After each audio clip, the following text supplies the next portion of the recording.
Hello friends, स्वागत है आपका अपने YouTube channel alpha beta gamma teaching world में। मैं हूं संजीत और आज आप लोगों के सामने एक्सरसाइज 1.3 के प्रश्नों को लेकर आया हूं। मैंने पिछले वीडियो में एक्सरसाइज 1.2 और 1.1 और 1.2 के वीडियो डाल चुके हैं।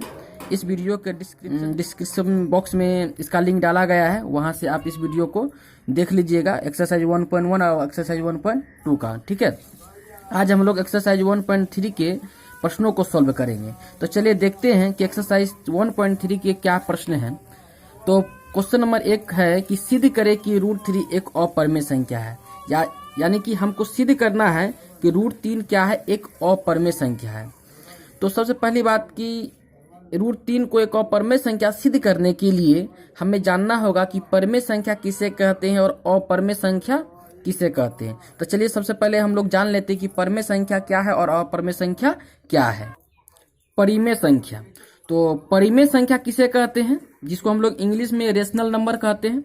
तो वैसी संख्या जिसे p/q के रूप में लिखा जा सके उसे परिमेय संख्या कहते हैं, जहां p और q पूर्णांक है एवं q = 0। ठीक है, यानी कि परिमेय संख्या हम किससे कहते हैं, जिसे हम p/q के रूप में लिखा जा सके, जिसको हम लोग p/q के रूप में लिख सकते हैं, उसे हम लोग क्या कहते हैं, परिमेय संख्या कहते हैं। ठीक है, जहां p और q क्या है, पूर्णांक। पूर्णांक का मतलब 1 2 3 4 5 6 7 कुछ भी हो सकता है पूर्णांक। तो पूर्णांक है और q = 0, यानी कि उसका क्यूब जो है, q मतलब हर, वह 0 नहीं होना चाहिए। उसी को हम लोग क्या कहते हैं, परिमेय संख्या कहते हैं। जैसे 1/3, 5/2, 2/3, 0/1, ये सब क्या है, ये परिमेय संख्या है। इसका क्यूब में 0 नहीं होना चाहिए। अगर ये हम यहाँ पर इसको 5/0 लिख देंगे तो यहाँ पर p/q में q क्या हो गया, 0 हो गया। तो 0 हो गया तो ये परिमेय संख्या नहीं होगा, इसको हम लोग परिमेय संख्या नहीं मानते। ठीक है, और एक चीज और नोट में कि परिमेय संख्या का उभयनिष्ठ गुणनखंड एक के अतिरिक्त कोई भी उभयनिष्ठ गुणनखंड नहीं होता। इसको नोट में लिख दीजिएगा। परिमेय संख्या का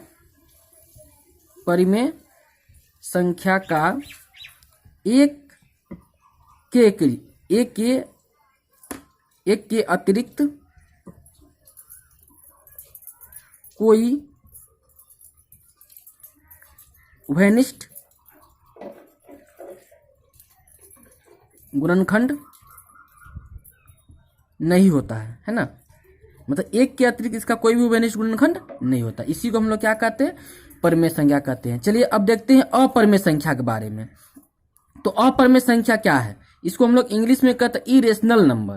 तो इरेशनल नंबर का डेफिनेशन क्या है, वैसी संख्या जिसे p/q के रूप में नहीं लिखा जा सके उसे अपरिमेय संख्या कहते हैं, जहां p और q पूर्णांक है और q = 0। तो अपरिमेय संख्या का एग्जाम्पल क्या हो जाएगा, √2, √3, √5, √3 + 2 आदि। ये सब अपरिमेय संख्या इरेशनल नंबर है। जितना भी रूट में होता है वो सब क्या कहलाता है, अपरिमेय संख्या कहलाता है। ठीक है, और एक चीज और याद रखिएगा कि परिमेय संख्या और अपरिमेय संख्या, परिमेय संख्या और अपरिमेय संख्या के संग्रह को हम लोग क्या कहते हैं, वास्तविक संख्या। इसको हम लोग क्या कहते हैं, वास्तविक संख्या। किसको कहते हैं, परिमेय संख्या। परिमेय संख्या और अपरिमेय संख्या के संग्रह को, अपरिमेय संख्या और परिमेय संख्या के संग्रह को हम लोग क्या कहते हैं, वास्तविक संख्या कहते हैं। ठीक है, तो चलिए फ्रेंड्स, अब हम लोग सवाल की ओर बढ़ते हैं। तो हमें सिद्ध करना है कि √3 क्या है, एक अपरिमेय संख्या है। तो इस सवाल को सॉल्व करने के लिए हम क्या करते हैं कि इसको हम मान लेते हैं कि ये परिमेय संख्या है। ठीक है, इसको हम क्या करते हैं, √3 को मान लेते हैं कि एक परिमेय संख्या है। और जब इस सवाल को हम लोग सोल्व करते हैं तो मालूम चलता है कि परिमेय संख्या का एक से अतिरिक्त उभयनिष्ठ गुणनखंड है, जिससे यह साबित हो जाएगा कि यह संख्या परिमेय संख्या नहीं है बल्कि क्या है, एक अपरिमेय संख्या है। तो चलिए इसको हम लोग सोल्व करते हैं। माना कि √3 एक परिमेय संख्या है। इसको हम मान लिए कि √3 क्या है, एक परिमेय संख्या है। इसीलिए माना √3 = p/q। परिमेय संख्या को हम p/q के रूप में डिनोट करते हैं। इसलिए √3 बराबर क्या हो गया, p/q, जहां q = 0। अब क्या करते हैं, √3 के नीचे कुछ नहीं तो 1 है। 1 को p से गुना करेंगे तो p, और q को √3 से गुना करेंगे क्या होगा, √3 क्यू हो जाएगा, यानी कि √3 को क्यू से गुना किए तो √3 बराबर पी को 1 से गुना किए तो पी। अब क्या किए हम दोनों ओर वर्ग कर दिए, दोनों ओर वर्ग कर देते हैं। तो √3 का स्क्वायर करेंगे तो 3, क्योंकि √3 गुना √3 क्या होता है 3 होता है। क्यू का स्क्वायर करेंगे तो क्यू स्क्वायर होगा, बराबर का बराबर पी का स्क्वायर करेंगे पी स्क्वायर। यहाँ पे हम लिख देंगे दोनों ओर वर्ग करने पर, ठीक है। अब देखिए क्यू स्क्वायर को रोकेंगे, गुना में 3 है, गुना में 3 है, बराबर कुछ पड़ जाएगा तो भाग में हो जाएगा ना। गुना में 3 बराबर किस पर आया, क्या हो गया भाग में, तो पी स्क्वायर बट्टा 3, इसको हम समीकरण 1 ले लिए। अब यहाँ देखिए अतः इसको लिखेंगे कि पी स्क्वायर क्या है 3 से विभाज्य। यहाँ हम क्या देखते हैं कि क्यू स्क्वायर का मान क्या रहा, पी स्क्वायर बट्टा 3। इसका मतलब यह हुआ कि पी स्क्वायर क्या है 3 से विभाजित। तो लिख दें यहाँ पे पी स्क्वायर 3 से विभाजित है, तो इसीलिए पी भी, इसीलिए पी स्क्वायर जब 3 से विभाज्य है तो इसीलिए पी भी क्या होगा 3 से विभाजित होगी।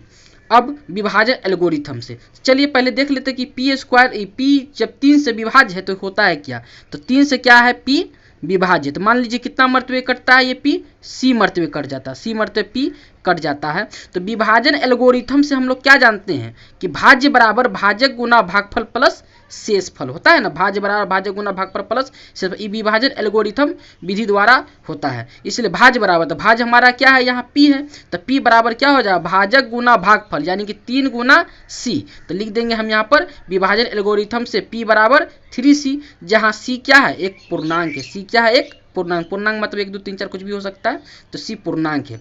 अब हम क्या करते हैं कि p का मान को, p बराबर क्या निकाले 3c, तो ये p का मान को समीकरण 1 में रखने पर, तो लिखते हैं p का मान समीकरण 1 में रखने पर लिख दिया। अब क्या करते हैं p का मान क्या करते हैं समीकरण 1 में हम पुट कर देते, तो क्यू स्क्वायर है तो क्यू स्क्वायर लिख दिए, बराबर का बराबर लिख दिए, p के प्लेस पर हमको क्या रखना है 3c को रखना है, तो p की जगह हम क्या करते हैं 3c को रख दिए, तो 3c का होल स्क्वायर बट्टा 3, तो बट्टा 3 लिख दिए। अब क्यू स्क्वायर लिख देंगे, बराबर का बराबर 3 का स्क्वायर 9, c का स्क्वायर करेंगे c स्क्वायर बट्टा 3, 3 को 9 में भाग करेंगे 3 मरतबे कट जाएगा, तो क्या हो जाएगा ये 3c स्क्वायर हो जाएगा, यानी कि क्यू स्क्वायर बराबर क्या हो गया हमारा 3c स्क्वायर हो गया। अब हम क्या करेंगे इसीलिए लिखेंगे c स्क्वायर बराबर, अब क्या करेंगे c को रोकेंगे गुना में 3, धक्का मार के ऊपर भेज देंगे, बराबर के उस पर चला जाएगा तो क्यू स्क्वायर बट्टा 3 हो जाएगा, 3 गुना में है ऊपर गया तो भागा में हो गया, यानी कि क्यू स्क्वायर बट्टा 3 हो गया। तो सी स्क्वायर का वैल्यू क्या हो गया क्यू स्क्वायर बट्टा 3 हो गया। अब फिर यहाँ लिखेंगे अतः क्यू स्क्वायर क्या है 3 से विभाजित है। देखिए यहाँ पर क्यू स्क्वायर किससे विभाजित है 3 से विभाजित है, सी स्क्वायर बराबर क्या हो रहा है क्यू स्क्वायर बट्टा 3, यानी कि 3 से क्यू स्क्वायर कट रहा है, 3 से क्यू स्क्वायर विभाजित है, तो लिख देंगे क्यू स्क्वायर 3 से विभाजित है, इसीलिए Q भी 3 से विभाजित होगा। जब क्यू स्क्वायर 3 से विभाजित है Q भी क्या होगा 3 से विभाजित होगी। इस प्रकार हम पाते हैं कि P और Q का उभयनिष्ठ गुणनखंड 3 है। हम लोग देखें कि Q का भी उभयनिष्ठ गुणनखंड 3 आ गया, क्योंकि Q क्या है 3 से विभाजित है, और यहाँ पर P का भी उभयनिष्ठ गुणनखंड क्या आया 3 आया, क्योंकि P क्या है 3 से विभाजित है, P क्या है 3 से विभाजित है। तो P और Q का दोनों का उभयनिष्ठ गुणनखंड हमारा क्या आ गया 3 आया है ना, जो हमारी विपरीत है, जो हमारी कल्पना की विपरीत है। यहाँ पर छूट गया है फ्रेंड्स, तो यहाँ लिख लीजिएगा कल्पना, जो हमारी कल्पना के विपरीत है। यह विरोधाभास हमारे त्रुटिपूर्ण कल्पना के कारण हुआ। यह जो हमारा विरोधाभास हुआ है कि किसके कारण हुआ, हमारी त्रुटिपूर्ण कल्पना के कारण हुआ। त्रुटिपूर्ण कल्पना क्या किए थे हम लोग कि हम मान लिए थे कि √3 क्या है एक परमेय संख्या है, लेकिन परमेय संख्या का उभयनिष्ठ गुणनखंड 1 के अतिरिक्त कोई भी उभयनिष्ठ गुणनखंड नहीं होता है, लेकिन यहाँ पर P/Q का एक उभयनिष्ठ गुणनखंड क्या आ रहा है 3 आ रहा है, ठीक है, जो कि ऐसा होना पॉसिबल नहीं था। इसलिए यह विरोधाभास हमारी त्रुटिपूर्ण कल्पना के कारण हुआ है कि √3 क्या है एक परमेय संख्या है, √3 एक परमेय संख्या, अतः हम कह सकते हैं कि √3 क्या है एक अपरमेय संख्या। तो इस प्रकार से हम √3 को एक अपरमेय संख्या सिद्ध कर दिए, ठीक है, ये प्रूफ क्या हो गया। उसी प्रकार से हम √3 को, हम जिस प्रकार से हम √3 को प्रूफ किए उसी प्रकार से हम √5 को, √7 को, √11 को भी सिद्ध कर सकते हैं कि यह एक अपरमेय संख्या है। सेम इसी प्रोसेस से √3, √5, √7, √11 कोई भी अगर एग्जाम में पूछता है आप लोगों से तो आराम से इसको आप सॉल्व कर सकते हैं इसी प्रोसेस से और इसी लैंग्वेज से। केवल क्या करना है, जहाँ 3 है वहाँ पर अगर √5 पूछेगा तो जहाँ जहाँ 3 वहाँ 5 रख देना है, जहाँ जहाँ √3 होगा वहाँ √7 रख देंगे और सिद्ध करेंगे। इसी प्रकार से आराम से हो जाएगा सिद्ध, ठीक है। तो चलिए हम लोग अगला क्वेश्चन की ओर बढ़ते हैं, क्वेश्चन नंबर 2 की ओर। क्वेश्चन नंबर 2 क्या कर रहा है कि सिद्ध करे कि 3 + 2√5 एक अपरिमेय संख्या है। ठीक क्वेश्चन नंबर 1 की तरह भी इसको हम लोग सिद्ध कर सकते हैं कि यह भी क्या है, एक अपरिमेय संख्या है, लेकिन थोड़ा सा ये डिफरेंट है। तो चलिए इसको हम लोग देखते हैं। तो हम क्या करते हैं, 3 + 2√5 को मान लेते हैं कि यह एक परिमेय संख्या है, और बाद में विरोधाभास होगा तो हम कह सकते हैं कि यह एक अपरिमेय संख्या। तो इसको अभी हम क्या करते हैं, मान लेते हैं कि 3 + 2√5 एक परिमेय संख्या है। ठीक है, तो चलिए लिखते हैं, माना कि 3 + 2√5 एक परिमेय संख्या है, इसीलिए माना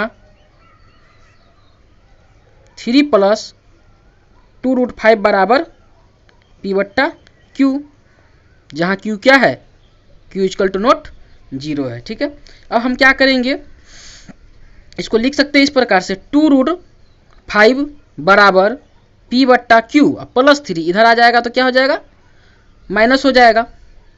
अब गुना में 2 है तो इसको ई पार भेज दीजिए, बराबर के इस पार भेज दीजिए, तो क्या हो जाएगा, √5। तो √5 बराबर हो जाएगा 1/2, गुना में 2 इधर आ गया, भागा में हो गया 2, तो 1/2 × P/Q - 3। ठीक है, यानी कि √2 बराबर क्या हो गया, 1/2 × P/Q - 3 हो गया। अब हम लोग जानते हैं कि P और Q क्या है, एक पूर्णांक है, तो P और Q पूर्णांक होगा तो 1/2 × P/Q - 3 भी क्या होगा, पूर्णांक होगा। ठीक है, और ये एक परिमेय संख्या होगा। तो जब ये परिमेय संख्या होगा तो √5 भी क्या होगा, एक परिमेय संख्या होगा। लेकिन हम लोग ठीक पिछला क्वेश्चन में सिद्ध किए कि √5 क्या है, एक अपरिमेय संख्या है। तो इस प्रकार यह विरोधाभास उत्पन्न हुआ कि यह क्या है, एक अपरिमेय संख्या है। तो चलिए इसको हम लोग लिख देते हैं। तो इस प्रकार हम लिख दिए, चूंकि P और Q पूर्णांक है, P और Q क्या है, पूर्णांक है, इसीलिए 1/2 × P/Q - 3 एक क्या होगा, परिमेय संख्या है। जब ये P/Q पूर्णांक है, 3 और 1/2 तो पूर्णांक है ही, तो ये टोटल का टोटल क्या हो जाएगा, परिमेय संख्या हो जाएगा। इसीलिए √5 भी क्या होगा, परिमेय संख्या होगा, क्योंकि √5 के बराबर ये है। तो जब ये परिमेय संख्या होगा तो √5 भी एक परिमेय संख्या होगा। तो इसीलिए लिखे, इसीलिए √5 भी परिमेय संख्या होगा। परंतु हम जानते हैं कि √5 एक अपरिमेय संख्या है। √5 क्या है, एक अपरिमेय संख्या होता है, √5 एक अपरिमेय संख्या है। यह विरोधाभास हमारी त्रुटिपूर्ण कल्पना के कारण हुआ है कि 3 + 2√5 परिमेय संख्या। हमने क्या माना था कि 3 + 2√5 एक परिमेय संख्या है, लेकिन √5 यहाँ पर क्या है, अपरिमेय संख्या है, और यहाँ पर ये निकल गया परिमेय संख्या है। तो ये परिमेय इसके अपरिमेय के बराबर कभी भी नहीं हो सकता है। इसलिए ये अगर अपरिमेय है तो ये भी संख्या क्या होगा, 1/2 × P/Q - 3 भी क्या होगा, एक अपरिमेय संख्या होगा। तो अतः हम कह सकते हैं कि 3 + 2√5 एक अपरिमेय संख्या है।